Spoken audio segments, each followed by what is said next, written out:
Hello student, इस video में मैं आपको गणित विषय की पाठ योजना बताने जा रही हूँ जिसका प्रकरण है वर्ग। तो देख लीजिए, सबसे पहले विद्यालय का नाम, कक्षा, दिनांक, विषय, कालांश, प्रकरण और समयावधि। अब इस प्रकार का फॉर्मेट हम बनाएंगे। शिक्षण उद्देश्य, अपेक्षित व्यवहारगत परिवर्तन। शिक्षण उद्देश्य में फर्स्ट उद्देश्य है ज्ञान। ज्ञान में हम देखते हैं विद्यार्थियों को वर्ग से संबंधित तथ्यों तथा घटनाओं का पुनः स्मरण करवाना। अपेक्षित व्यवहारगत परिवर्तन में देखते हैं, फर्स्ट पॉइंट है विद्यार्थी वर्ग से संबंधित तथ्यों का प्रत्यय स्मरण कर सकेंगे। नंबर 2, विद्यार्थी वर्ग से संबंधित तथ्यों का प्रत्याभिज्ञान कर सकेंगे। फिर देखते हैं शिक्षण उद्देश्य, दूसरा है अवबोध। विद्यार्थियों को वर्ग से संबंधित नियमों व सिद्धांतों का बोध करवाना। अपेक्षित व्यवहारगत परिवर्तन में देखते हैं हम, फर्स्ट पॉइंट विद्यार्थी वर्ग को स्पष्ट कर सकेंगे और दूसरा है विद्यार्थी वर्ग की व्याख्या कर सकेंगे। अब देखते हैं तीसरा उद्देश्य है ज्ञान उपयोग। विद्यार्थियों को वर्ग के बारे में ज्ञान के प्रयोग की योग्यता को विकसित करवाना। अपेक्षित व्यवहारगत परिवर्तन में देखते हैं हम, फर्स्ट पॉइंट है विद्यार्थी वर्ग का उपयोग अपने दैनिक जीवन में कर सकेंगे। दूसरा है विद्यार्थी वर्ग का उपयोग भविष्य में कर सकेंगे। अब आगे देखते हैं। अब है कौशल। कौशल में देखते हैं विद्यार्थियों को वर्ग के बारे में कुशलता अर्जित करवाना। अपेक्षित व्यवहारगत परिवर्तन में देखते हैं विद्यार्थी वर्ग का चार्ट बना सकेंगे, विद्यार्थी वर्ग का मॉडल बना सकेंगे। अब देखते हैं पांचवा है अभिरुचि। विद्यार्थियों को वर्ग के तथ्यों, नियमों तथा घटनाओं के प्रति रुचि विकसित करवाना। अपेक्षित व्यवहारगत परिवर्तन में देखते हैं हम, फर्स्ट पॉइंट है विद्यार्थी वर्ग के बारे में चर्चा करने में रुचि ले सकेंगे और दूसरा है विद्यार्थी वर्ग के बारे में विचार विमर्श कर सकेंगे। अब देखते हैं छठा पॉइंट है अभिवृत्ति। विद्यार्थियों को वर्ग के प्रति सकारात्मक तथा वैज्ञानिक दृष्टिकोण विकसित करवाना। अब अपेक्षित व्यवहारगत परिवर्तन में देखते हैं हम, फर्स्ट पॉइंट है विद्यार्थी वर्ग के प्रति सकारात्मक दृष्टिकोण विकसित कर सकेंगे और दूसरा है विद्यार्थी वर्ग के प्रति वैज्ञानिक दृष्टिकोण विकसित कर सकेंगे। अब देखते हैं सहायक सामग्री में चौक, डस्टर, लपेट फलक, संकेतक, चार्ट, मॉडल आदि। पूर्व ज्ञान, विद्यार्थी वर्ग के बारे में सामान्य जानकारी रखते हैं।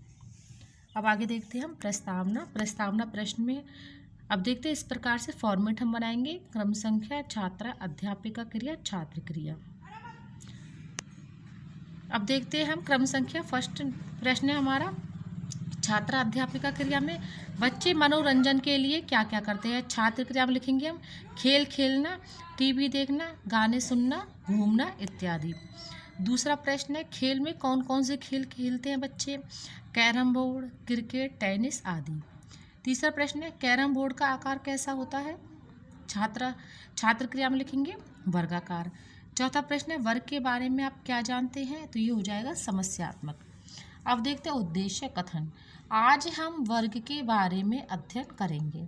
शिक्षण बिंदु 3, इनमें फर्स्ट है वर्ग का परिचय, दूसरा शिक्षण बिंदु है वर्ग का क्षेत्रफल और तीसरा है वर्ग की विशेषताएं।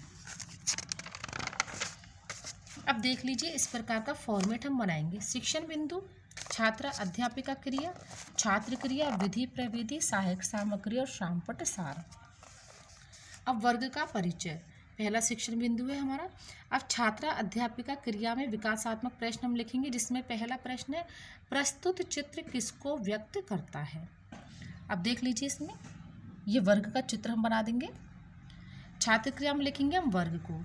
दूसरा प्रश्न है प्रदर्शित चित्र में ए बी सी डी क्या है। छात्र क्रिया में लिखेंगे शीर्ष।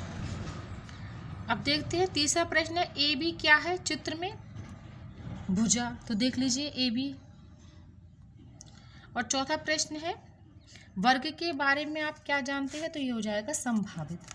विधि प्रविधि में आ जाएगा प्रश्नोत्तर प्रविधि। अब देखते हैं हम छात्रा अध्यापिका कथन। ये छात्रा अध्यापिका क्रिया में लिखा जाएगा। वर्ग एक आयत होता है जिसकी चारों भुजाएं बराबर होती है, अर्थात वर्ग में आयत के सभी गुण होने के साथ साथ एक अतिरिक्त गुण भी होता है कि इसकी चारों भुजाएं बराबर लंबाई की होती है। छात्र क्रिया में लिखेंगे हम विद्यार्थी ध्यान पूर्वक सुनेंगे। विधि प्रविधि में आ जाएगा व्याख्या विधि। अब देखते हैं शामपट सार। शामपट सार इस प्रकार से ब्लैक शीट पर हम लिखेंगे, वर्ग की भुजाएं लंबाई में बराबर लंबी होती हैं। अब आगे फिर देखते हैं, इसी प्रकार से फॉर्मेट बनाएंगे। शिक्षण बिंदु, छात्रा अध्यापिका क्रिया, छात्र क्रिया, विधि प्रविधि, सहायक सामग्री और शामपट सार। अब देख लीजिए, दूसरा शिक्षण बिंदु है वर्ग का क्षेत्रफल। छात्रा अध्यापिका क्रिया में विकासात्मक प्रश्न में हम पहला प्रश्न लिखेंगे, प्रस्तुत चित्र किसको व्यक्त करता है। छात्र क्रिया में लिखेंगे हम वर्ग को। अब देख लीजिए, सहायक सामग्री में इस प्रकार से चार्ट पर हम एक चित्र बना देंगे वर्ग का, आप इसका स्क्रीनशॉट ले सकते हैं। दूसरा प्रश्न है, पी क्यू किसको व्यक्त कर रहा है, भुजा को, देख लीजिए।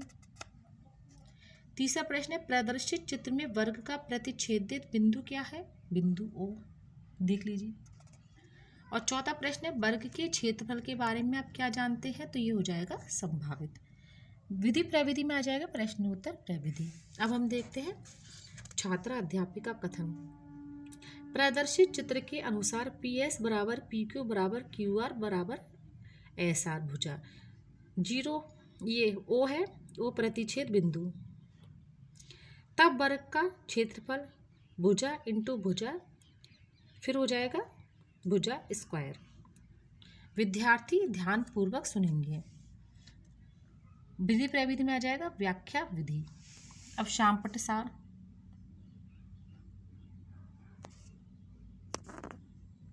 अब ये देख लीजिए, ब्लैक शीट पर हमको इस प्रकार से वर्ग का क्षेत्रफल बराबर भुजा स्क्वायर ये हमको लिखना है। अब देखते हैं आगे तीसरा शिक्षण बिंदु, इसी प्रकार का फॉर्मेट। शिक्षण बिंदु, छात्रा अध्यापिका क्रिया, छात्र क्रिया, विधि प्रविधि, सहायक सामग्री और शामपट सार। अब देखते हैं तीसरा शिक्षण बिंदु है वर्ग की विशेषताएं। छात्रा अध्यापिका क्रिया में हम विकासात्मक प्रश्न लिखेंगे, जिसमें पहला प्रश्न है, प्रदर्शित चित्र में एसी क्या है। छात्र क्रिया में लिखेंगे विकर्ण, देख लीजिए आप। इस प्रकार से सहायक सामग्री में चार्ट पर हम ये चित्र बनाएंगे, आप इसका स्क्रीनशॉट ले सकते हैं। दूसरा प्रश्न है, विकर्ण की लंबाई कैसी होती है। छात्र क्रिया में लिखेंगे समान। तीसरा प्रश्न है, प्रदर्शित चित्र में सीडी क्या है। छात्र क्रिया में लिखेंगे भुजा। और चौथा प्रश्न है, वर्ग की विशेषताओं को समझाइए, तो ये हो जाएगा संभावित। विधि प्रविधि में आ जाएगा प्रश्नोत्तर प्रविधि। अब देखते हैं छात्रा अध्यापिका कथन। वर्ग की विशेषताएं निम्न हैं, जिसमें पहली है चारों भुजाएं समान होती है, दूसरा है सम्मुख भुजाएं समांतर होती है, तीसरा है चारों कोण 90 डिग्री के होते हैं, और चौथा देखते हैं दोनों विकर्ण समान लंबाई के होते हैं एवं परस्पर समकोण पर समद्विभाजित करते हैं। छात्र क्रिया में लिखेंगे विद्यार्थी ध्यान पूर्वक सुनेंगे। विधि प्रविधि में आ जाएगा व्याख्या विधि। शामपट सार। शामपट सार में ब्लैक शीट पर इस प्रकार हम लिखेंगे, वर्ग की विशेषताएं। फर्स्ट, चारों भुजाएं समान। सेकंड, सम्मुख भुजाएं समांतर। थर्ड, चारों कोण 90 डिग्री के। अब हम देखते हैं आगे मूल्यांकन प्रश्न। मूल्यांकन प्रश्न में निर्देश नंबर फर्स्ट में हम लिखेंगे, निम्न प्रश्नों में सही विकल्प चुनिए। पहला प्रश्न है, एक वर्ग में कितनी भुजाएं होती हैं।